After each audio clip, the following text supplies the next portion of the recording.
Bismillahirrahmanirrahim. Alhamdulillah, alhamdulillahirabbil alamin.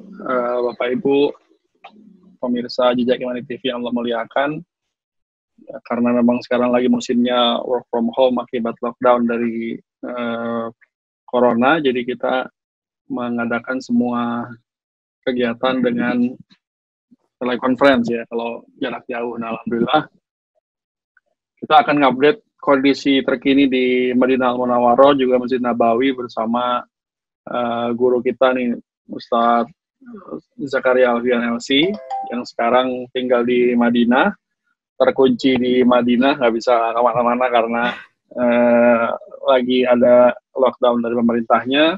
Beliau masih S2 di Islamic University of Madinah. Jadi mudah-mudahan kita bisa ngobrol. Assalamualaikum Ustadz Zakaria. Waalaikumsalam warahmatullahi wabarakatuh. Bagaimana kabar, Ustadz? Sehat? Alhamdulillah, ala kulli hal, Bang. Alhamdulillah sehat semuanya. Ustadz Zakaria ini, untuk informasi Bapak Ibu yang dirahmati Allah, beliau sekarang tinggal di mana, Ustadz? Alhamdulillah tinggal di Madinah, Bang. Kurang lebih kalau distrik saya tempatnya di sekitar lurusan pintu 6 dari Masjid Nabawi, arah kiblat. Ya, kurang lebih sekitar 300-400 meter lah dari Masjid Nabawi, posisi pasnya. Jadi kebayang juga gimana aktivitas di Nabawi, terbatasnya Masjid Nabawi dan lain sebagainya, memang dekat dari situ ya, nanti ya? Iya. Ya. Ditempuh jalan kaki, Bang. Dekat memang. Berapa menit jalan kaki dari rumah ke Nabawi? Normalnya, standarnya sih biasanya 10-15 menit dari rumah jalan kaki. Ustadz Zakaria Alfian ini juga sebagai muthaif andalan Jejak Imani nih, kalau ada grup-grup Jejak Imani yang umroh. Tapi qadarullah ma syafa'al, karena adanya virus corona ini, jadi sementara waktu umroh dihentikan dulu. Gimana, Tat? Apa aktivitas sekarang, Tat? Ya, alhamdulillah sehari-hari tetap kita mengisi waktu-waktu dengan kuliah online, tetap kegiatan belajar mengajar masih tetap ada, walaupun memang dengan segala keterbatasannya, kita tetap mendapatkan fasilitas untuk kuliah online, Bang. Jadi ya sistemnya jarak jauh. Semua SKS dijalankan online? Semua SKS dijalankan secara online. Meskipun ya beda-beda via-nya, kadang ada via Zoom, ada dosen yang mungkin via-nya aplikasi-aplikasi yang lain, ya tergantung yang disepakatilah antara dosen sama pelajar. Jadi langsung dibuat grup-grup WhatsApp gitu ya, untuk konsolidasinya ya? Iya, betul. Per materi, per SKS, langsung dibuat grup-grupnya. Untung nggak lagi ujian juga ya, kalau lagi ujian bisa banyak contekan. Kalau ujiannya tetap berjalan sih, Bang, nanti kemungkinan tanggal 3 Ramadan tetap ujian diadakan dengan sistem online juga. Iya. Alhamdulillah. Berarti aktivitas seperti biasa, kecuali ini aja ya, keluar rumah dibatasi gitu ya. Cuman kalau belajar nggak ada masalah ya. Alhamdulillah. Keluar rumah sangat-sangat dibatasi, 24 jam juga sekarang sudah serata di seluruh Madinah. Sekarang kondisi di Madinah gimana, Dok, secara umum, Dok? Secara umum kondisi Madinah, karena sudah diterapkan 24 jam tidak boleh keluar rumah, otomatis segala kegiatan dilakukan dari dalam rumah masing-masing, Bang. Kecuali memang sektor-sektor yang memang sudah ditentukan oleh pihak pemerintah, kayak misalnya sektor-sektor kesehatan, kemudian keamanan, pengiriman barang logistik, itu yang boleh dikerjakan di luar rumah. Adapun kita sebagai orang-orang pendatang ataupun masyarakat Saudi, secara umumnya ya tetap mereka nggak boleh keluar, kecuali jika memang ada kondisi-kondisi darurat yang mengharuskan keluar. Itu bukan terbatas, dari jam 6 pagi sampai jam 3 sore. Itu pun harus dengan izin, ya. Kita bisa ngedapetin izinnya biasanya dari aplikasi. Kita misalnya mau pergi ke rumah sakit, nah nanti kita kontak rumah sakit tersebut dari aplikasi, kita nanti dikirim nih surat rekomendasi atau surat izinnya. Jadi nanti ketika kita datang, udah membawa rekomendasi itu buat kita bekal ketika nanti ada pengecekan. Aplikasinya disediakan pemerintah atau dari rumah sakit atau dari institusi yang mau kita tuju? Udah dari pemerintah, udah terkoneksi sih. Misalnya bagian kesehatan, nanti rumah sakit A, B, C, D, nanti langsung sudah ada. Kita misalnya butuh ambulan ABCD ke rumah sakit ABCD, nanti sudah langsung akan ada fasilitasnya. Jadi memang ya meskipun kita di sini dibatasin, cuma pemerintah memang memberikan beberapa opsi-opsi lah yang memudahkan kita gitu. Itu hanya rumah sakit dan kesehatan aja atau logistik makanan, bahan baku atau segala macam juga disuplai juga di aplikasi itu ada juga. Kalau yang buat suplai makanan kita pengen keluar rumah langsung itu tetap bisa, cuma terbatas di distrik tempat kita tinggal. Jadi mungkin radiusnya sekitar 2-3 km saja kita masih bisa di situ. Dengan catatan jam 6 sampai jam 3 sore tadi. Dari jam 6 pagi sampai jam 3 sore. Selain waktu itu, kita misalnya pengen belanja dari tempat-tempat yang jauh, tempat-tempat yang di luar distrik kita bisa memesannya secara online. Jadi banyak sekali memang. Itu integrasi di aplikasi itu juga belanjanya? Pasarnya itu? Ada aplikasi sendiri. Jadi aplikasi buat supermarket ada sendiri, buat belanja-belanja ada sendiri, kemudian juga buat kita delivery makanan ada sendiri. Jadi memang pemerintah ya? Disediakan pemerintah, bekerja sama semuanya. Keren amat. Jadi tetap justru malah banyak sekali diskon-diskon, Bang. Karena ini kali ya, nggak nyewa tempat segala macam. Kalau restoran yang sekitar Nabawi tutup semua?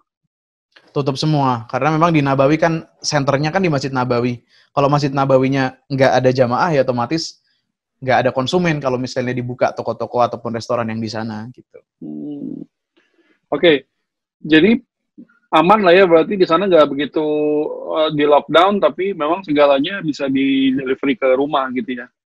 Aman, alhamdulillah. Jadi aku dan istri sama sekali nggak keluar rumah, makanan disuplai ke flat, ke rumah, terus kemudian semua kebutuhan disuplai ke rumah gitu ya?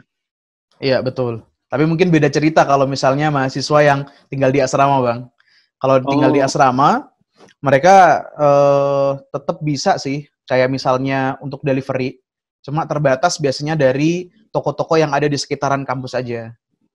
Gitu. Untuk makannya juga dari kampus juga menyediakan bon-bon kupon makan, ya, dan itu ada gratisnya untuk 1 bulan ini. Jadi mereka yang harusnya sudah tidak mendapatkan fasilitas makan, diberikan fasilitas makan dari kampus, tapi memang tidak makan di restoran secara bareng-bareng gitu, secara bersamaan. Jadi dibungkus sistemnya. Kalau dulu kan subsidi kan?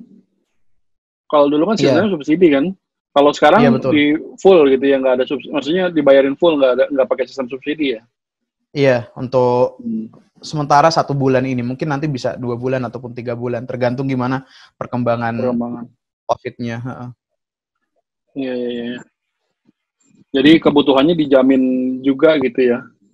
Kalau biasanya mahasiswa kan ada kerjaan, entah dia jaga perpustakaan, entah dia jadi diidaroh di administrasi kampus, atau jadi mutawif, atau apa segala macam, itu kan jadi pekerjaan mahasiswa di sana biasanya.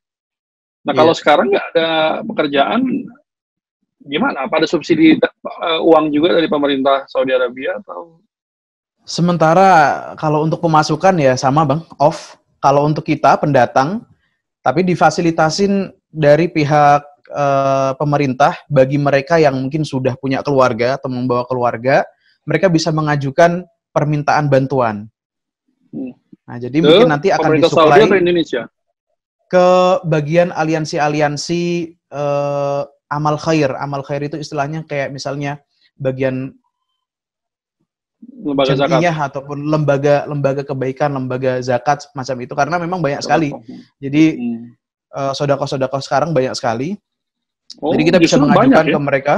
Banyak, alhamdulillah. Seperti contoh Al-Baik, kemudian Ar-Rajihi Bank, itu sekarang banyak sekali mereka menyumbangkan dana sekian puluh juta real untuk ya menyuplai ataupun ya untuk menambal sektor-sektor ekonomi yang mungkin terpengaruh dari adanya COVID ini gitu, Bang. Alhamdulillahnya seperti itu. Jadi kita bisa ngajuin nih. Kita bisa ngajuin, nanti kita ngisi Google Form. Nah, mungkin nanti beberapa hari ke depan akan ada konfirmasi, nah nanti bisa dikirim tuh. Ada bekal makanan, kemudian minyak, beras, dan lain sebagainya. Oh, sembako. Sembako lah. Berarti bentuknya bukan uang ya, tapi sembako itu ya? Bukan. Kecuali mereka yang orang-orang Saudi yang pegawai-pegawai di perusahaan-perusahaan swasta, mereka mendapatkan bantuan 60% dari gaji mereka bulanan. Jadi meskipun mereka tidak kerja, 60% gaji mereka ditanggung oleh pemerintah Arab Saudi. Itu semua mau negeri mau swasta ya? Yang swasta. Oh swasta aja, kalau Yang negeri swasta. full ya? Iya. Jadi semua logistik insya Allah aman di sana ya, jadi nggak akan kelaparan, nggak ada uang juga gitu ya. Alhamdulillah. Kalau Al-Baik ngasih duit apa ngasih ayam tadi? Pengennya ayam, Bang. Oh gitu. Pengennya Antum berarti ngakses itu juga ya? Antum ngakses itu juga? Iya, alhamdulillah. Cuma masih belum ada konfirmasi. Kita tunggu beberapa hari ke depan mungkin. Kalau dari KJRI atau KBRI ada apa tuh himbauan apa? Dulu kan untuk pertama kali COVID, waktu pertama kali Saudi lockdown dari luar itu bukan dari internalnya, kan banyak tuh setiap hari ada kiriman rilis dari KJRI, KBRI gitu. Sekarang masih ada atau udah nggak ada? Masih berlanjut, alhamdulillah. Kemudian juga di website Saudinesia juga itu selalu update terus perkembangan-perkembangan. Untuk KJRI sendiri, di hari-hari ini mereka sedang mendata, Bang, untuk kemungkinan para pelajar di Madinah yang mereka seharusnya sudah pulang. Karena ada dari sebagian kita yang sudah lulus, ya, yang harusnya sudah pulang nih, bisa pulang ke Indonesia, tapi ya karena adanya COVID ini, adanya COVID ini mereka tertahan. Hajian juga masih belum tentu diadakan, jadi status mereka masih ngambang. Nah, KJRI sedang mendata nih, barangkali nanti bisa diajukan untuk mereka bisa pulang. Soalnya negara-negara lain pulang lebih dulu. Karena negara-negara lain, mahasiswa-mahasiswa Inggris, Amerika, kemudian negara-negara Eropa lain, mereka sudah dievakuasi dan dibolehkan oleh negaranya masing-masing ya, bukan sama Saudi ya. Iya, harus dari permintaan negara tersebut untuk dipulangkan. Contohnya Ustadz Jundi itu ya. Iya. Mestinya udah pulang. Betul. Jadi kegiatan cuma belajar, paling tilawah, gitu aja di rumah nanti ya? Udah nggak bisa ngapa-ngapain lagi gitu di sana. Iya, sholat juga di rumah, berjamaah sama keluarga masing-masing. Nah kalau sholat, jadi gimana tuh? Berdua sama istri aja gitu ya? Iya, sama keluarga aja, sama istri aja, Bang. Atau tetap di masjid-masjid. Kalau di masjid-masjid tetap ada sholat jamaah, tapi ya hanya imam dan mungkin pengurus masjidnya aja, mungkin 2 atau 3 orang untuk petugasnya. Masyarakat sama sekali nggak ada? Ini sama sekali nggak ada. Antum di rumah itu sama penghuni yang lain, kalau di Saudi kan modelnya kan flat ya. Jadi dia satu gedung tuh ada 6 rumah atau 10 rumah. Di sana ada berapa keluarga gitu. Sholatin berdua sama istri aja atau sama penghuni-penghuni yang lain? Sama istri aja, per keluarga aja, Bang. Kita juga jarang main ke tempat-tempat tetangga-tetangga dalam kondisi kayak gini. Tapi mereka pada pulang apa tetap di situ? Tetap di sini. Tetap ada di flat, alhamdulillah. Iya. Nah biasanya berarti Nabawi gimana, Dad? Apa yang sekarang terjadi di Nabawi? Maksudnya ada apa aja di Nabawi ini? Ya, sejak saat mungkin kalau nggak salah ya, tanggal 3 minggu yang lalu, sejak saat itu mulai ditutup, seluruh aktivitas ditiadakan kecuali aktivitas internal aja, Bang. Petugas-petugas, ya, mereka rutin tiap hari nih, ngebersihin Masjid Nabawi, ngasih disinfektan. Jadi kalau misalnya dapat titah dari raja, Masjid Nabawi dibuka, mereka sudah siap gitu kan. Tapi karena tetap harus menunggu dari pemerintah, yang jelas pihak Masjid Nabawi ataupun Masjidil Haram sekarang sudah siap sedia. Kapan mereka siap dibuka untuk menyambut kedatangan jamaah maupun dari Saudi ataupun non-Saudi, mereka sudah siap. Ya, cuma sekarang memang ditutup, aksesnya terbatas, hanya para imam, kemudian para petugas keamanan dan petugas kebersihan saja yang melaksanakan sholat 5 waktu dan sholat Jumat. Jadi sholat Jumat tetap ada dan kita bisa mengakses melalui radio untuk live streamingnya.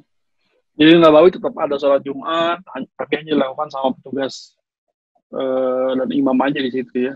Betul, betul. Masyarakat bisa sholat zuhur lalu nyimak khutbahnya gitu ya di radio gitu. Itu walaupun nggak ada aktivitas sama sekali tetap dibersihin masjid ya? Tetap dibersihkan. Tetap dibersihkan, tetap diberikan disinfektan. Berarti saudara-saudara kita dari Bangladesh, India, orang Indonesia yang jadi petugas kebersihan masjid tidak pulang gitu ya, tidak dipulangkan, tetap dipekerjakan di masjid. Betul. Betul.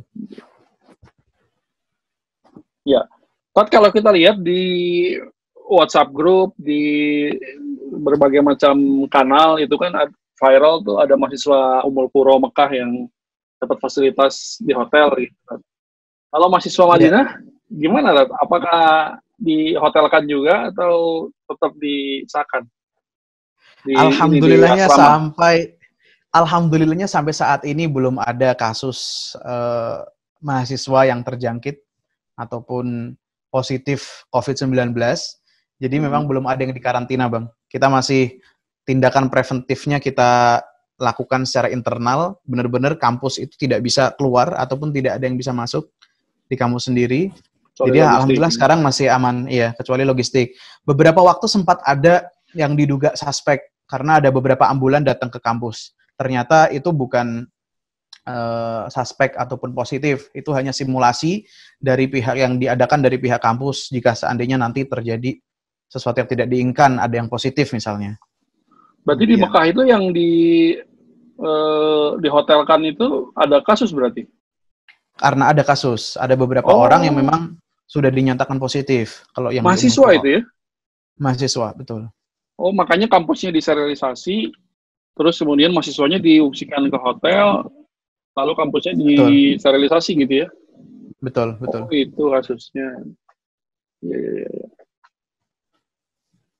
Baik. Jadi menarik juga. Jadi mahasiswa Madinah dan Jamiah Thaibah nggak difokusi ke hotel, di rumah masing-masing gitu ya. Ummul Qura karena dia ada kasus, jadi dia menikmati fasilitas hotel bintang 5-nya itu ya. Iya, karena Mekah kan memang sekarang jumlahnya kan naik terus, Bang. Jumlah yang positif ODP-nya ya, terkonfirmasi. ODP PDP ya. Di sana ada istilah ODP PDP juga nggak tuh? Nggak ada sih, yang untuk yang disosialisasikan ke masyarakat tidak ada istilah ODP, kemudian PDP, ya hanya positif atau negatif saja, Bang. Untuk saat ini kan Madinah sampai per tadi malam ya, 331 totalnya. Yang terinfeksi ya? Konfirmasi positif. Ya. Yang meninggal masih 4 orang atau ada update lagi tuh? Yang meninggal untuk Madinah sudah nambah, yang sembuh 4 orang. Yang sembuh 4 orang? Yang sembuh 4 orang. Yang wafat? Madinah sendiri. Yang wafat jumlah pastinya belum cek lagi tadi, Bang. Itu semua dimakamkan di Baqi atau enggak juga? Semua dimakamkan di Baqi. Oh, jadi yang wafat di Madinah semua dimakamkan di Baqi ya? Di Baqi. Cuma mungkin penanganannya beda kan. SOP-nya ada SOP tambahan. Iya. Semua orang Saudi atau ada orang luar negeri juga? Yang pertama meninggal ya itu ada, kalau kita lihat prosentasi orang Saudi yang terjangkit itu kan 47%. Sedangkan non-Saudi 53%. Jadi non-Saudi lebih banyak, 53. Jadi non-Saudi lebih banyak yang terjangkit. Adapun kalau yang meninggal ya masih sama prosentasinya kurang lebih, yang non-Saudi masih lebih banyak daripada yang Saudi. Justru orang non-Saudi ya? Karena yang pertama kali meninggal yang di Madinah itu kan orang Afghanistan. Oh, Masya. Dia ketularan dari mana tuh? Kalau di Indonesia kan atau di negara-negara Eropa misalnya, dan juga China segala macam, dia ada di track gitu, ditelusuri gitu. Ini datang dari sini, datang dari sini, datang dari sini. Kalau di Saudi ada nggak? Ada, sama. Jadi si orang Afghanistan itu datang dari mana, dia kena di mana, kena sama siapa gitu. Iya, betul. Cuma terkadang ada yang ketika sudah datang ke rumah sakit, itu belum sempat di tracing, sudah meninggal. Jadi tidak sempat ditanya-tanya dulu. Misalnya, jadi ini yang kadang menyulitkan untuk kemudian mengecek track recordnya dia telah bersosialisasi sama siapa aja gitu. Tapi tetap ada. Rat, gosip-gosipnya gimana nih, Rat? Haji bakal ada nggak tahun ini, Rat? Haji, Masya Allah, Allah Ta'ala alam. Dengar-dengar desas-desus nggak? Maksudnya mungkin kan diadakan haji atau apa gitu yang bisa tahu? Kalau yang terbaru yang kemarin disampaikan oleh juru bicara Menkes, itu beliau bilang, kita bisa cek ya di akun Twitternya Imarah Makkah itu, pemerintah kota Makkah itu. Jadi juru bicara Kementerian Kesehatan bilang, seandainya kasus ini atau bahaya daripada COVID-19 ini masih belum mulai membaik, maka tindakan-tindakan preventif yang sudah kita jalanin bisa jadi akan kita lanjutkan di 2 musim, yaitu musim Ramadan atau musim puasa sampai dengan musim haji. Itu yang paling resmi dari juru bicara Kementerian Kesehatan. Kalau dari pihak Kementerian Haji sendiri, ya kita tahu beberapa waktu yang lalu saat beliau diwawancarai, tetap semuanya diharap untuk bersabar, menunggu perkembangan lebih lanjut. Kalau desas-desusnya bagaimana, wallahu a'lam, Bang. Kita tentunya semuanya doanya pengen haji terlaksana dan diadakan, tapi tetap wallahu a'lam kita juga nggak bisa memberikan kemungkinan-kemungkinan yang pasti gitu, Bang. Jadi sampai sekarang masih nunggu ya? Masih menunggu. Ya, sementara gimana tuh? Kalau untuk kontrak-kontrak sendiri, ya mohon untuk di-hold dulu, ditahan dulu. Seperti kan waktu itu datang surat dari Kementerian Haji Arab Saudi buat pemerintah Indonesia. Nah itu permintaannya untuk di-hold dulu, jangan diteken kontrak dulu, yang untuk nanti pelaksanaan haji. Kalau pegawai-pegawai hotel di Madinah gimana, Rat? Dipulangkan semua atau tetap masih ada yang di sana? Kalau mahasiswa kan memang ada kegiatan tuh di sana, ada kuliah gitu. Kalau pekerja hotel, terus kemudian bisnis yang lain gitu, gimana? Mereka rata-rata tetap tinggal di Saudi. Mereka tetap tinggal di Madinah, di flat-flat mereka. Ya kadang, ya mereka banyak yang gabut juga, Bang. Kegiatan-kegiatannya juga kadang nggak jelas gitu. Iya, kalau mahasiswa kan masih ada belajar ya. Iya, betul. Kalau yang pekerja ya udah, paling biasanya ya antar mereka aja, mereka punya kegiatan sendiri di dalam flat mereka, atau mungkin paling nonton YouTube lah, apalah, main HP, sosial media. Ya itu aja Pak. Soalnya memang ada, saya dengar juga beberapa pihak yang memang pengusaha-pengusaha di Saudi yang saya dengar memang sudah mengeluhkan kondisi mereka secara ekonomi juga, artinya mereka cuma bisa bertahan sampai bulan Juni. Kalau sampai Juni juga nggak dibuka, maka kemungkinan mereka akan nggak mungkin bisa melanjutkan bisnisnya di Haramain, di 2 kota suci ini. Iya betul. Makanya betul. Gitu. Ya. Gimana Tat Zakaria sebagai penutup nih, terakhir apa yang bisa dinasihatkan kepada kita semua nih atas adanya wabah ini, dan juga gimana jamaah-jamaah umroh Jajaki Mani lumayan nih Tat yang terpending. Iya betul, pasti. Dan ratusan jamaah nih intensinya gitu. Masya Allah.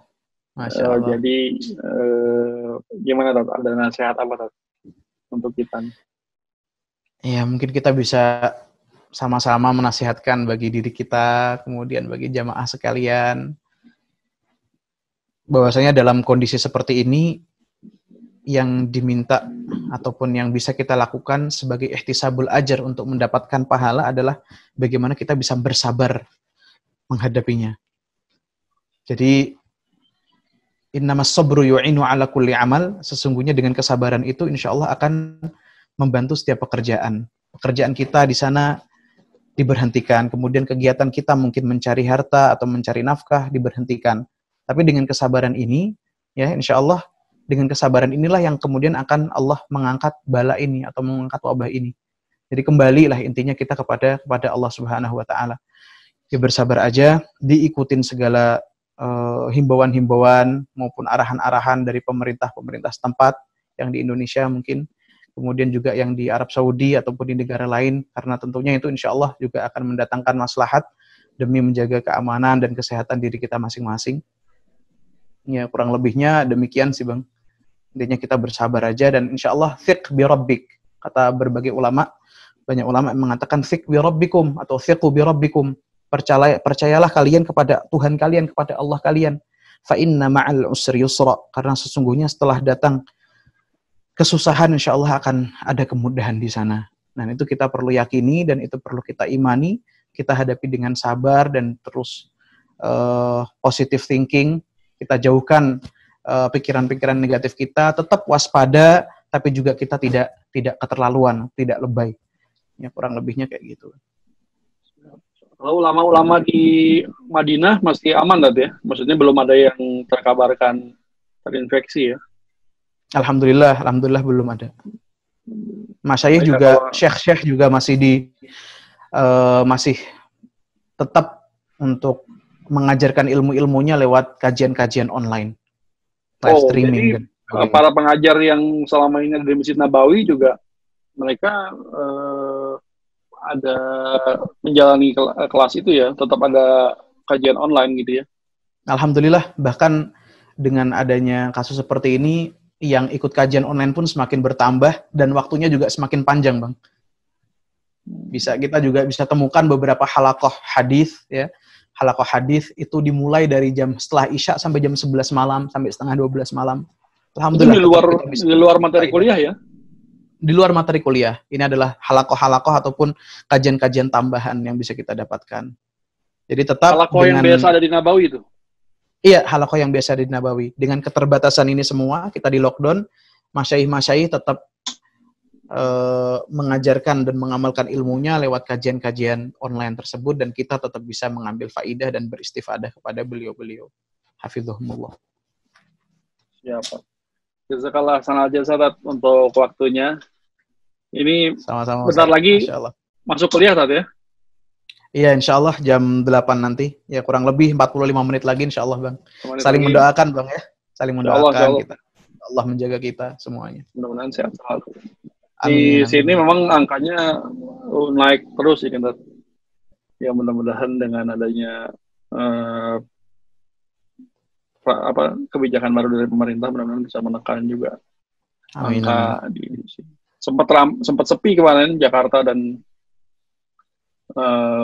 di Tangerang Selatan ini. Cuman setelah pekan ketiga lockdown, orang kembali keluar lagi ke beraktivitas, mungkin karena bosan juga di rumah atau juga ada pekerjaan ya. Jadi orang pada kembali udah mulai agak macet sedikit-sedikit sekarang. Ya Rob. Gitu. Ya, mudah-mudahan semua segera bisa kembali normal lagi. Jadi kita bisa silaturahim fisik lagi, insya Allah insya Allah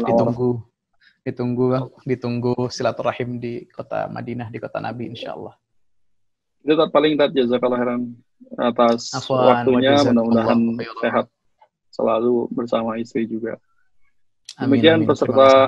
Demikian pemirsa Jejak Imani TV yang dimuliakan Allah Subhanahu wa taala, kita telah berbincang dengan Ustaz Zakaria Alfian LC dari Madinah Al-Munawwarah. Beliau mahasiswa S1 S2 hadis di Madinah. Mudah-mudahan infonya bermanfaat untuk kita semua. Assalamualaikum warahmatullahi wabarakatuh.